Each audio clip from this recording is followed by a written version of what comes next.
हजुरआमा म चाहिँ काम गर्न गएँ। मैले हजुरलाई हिजो बेलुका के भनेको थिएँ, बिर्सिनु भयो? काम गर्न म जान्छु। मैले पनि तिमीलाई हिजो के भनेको थिएँ, काम गर्न म आफै जान्छु भनेर। भयो पर्दैन, म जान्छु।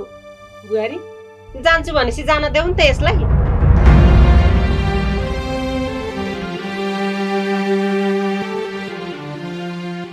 तिमीले किन काम गर्नु पर्यो? यही काम चोरले नै काम गरोस्। गर्नुभयो उहाँले काम। मलाई लाउरेबाले सबै कुरा भनिसक्नु भएको छ। उहाँ लाउरेबाकामा काम गर्न होइन, लाउरेबाको छोरासँग गफ जोत्न जानुभएको। गए त त्यहाँ काम गर्न गएको कि गफ लाएर बराल लिन गएको?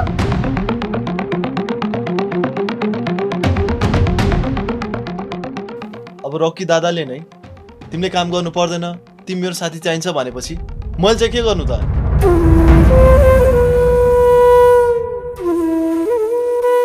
अब त्यहाँ काम गर्छु भनेर गइसकेपछि थपक्क लाएर कामै गरेर बस्नु नि, गफ चाहिँ किन हान्नु?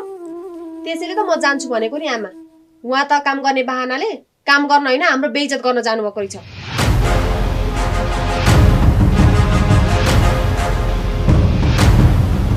अब उहाँलाई घरको काम गर्न लगाउनुहोस् आमा। काम गर्न अब म आफै जान्छु।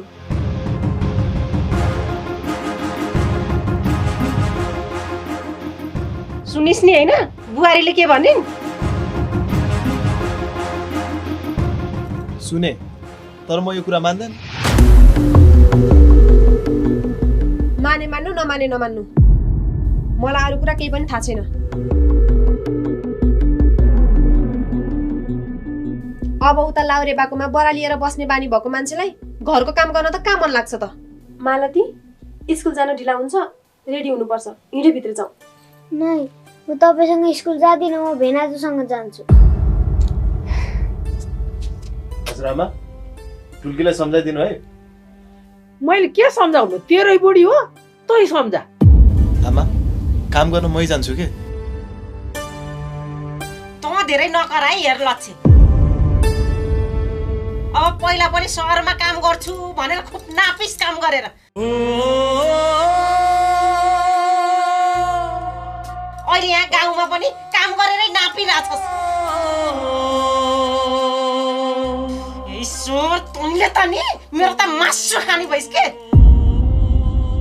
यो घरमा त मेरो कुरा कसैले सुन्दैन, कसैले मान्दैन।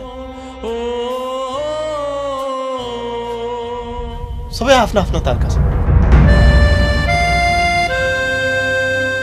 मालती, अहिले स्कुल जान ढिलो हुन्छ, तयारी हुनुपर्छ। हेर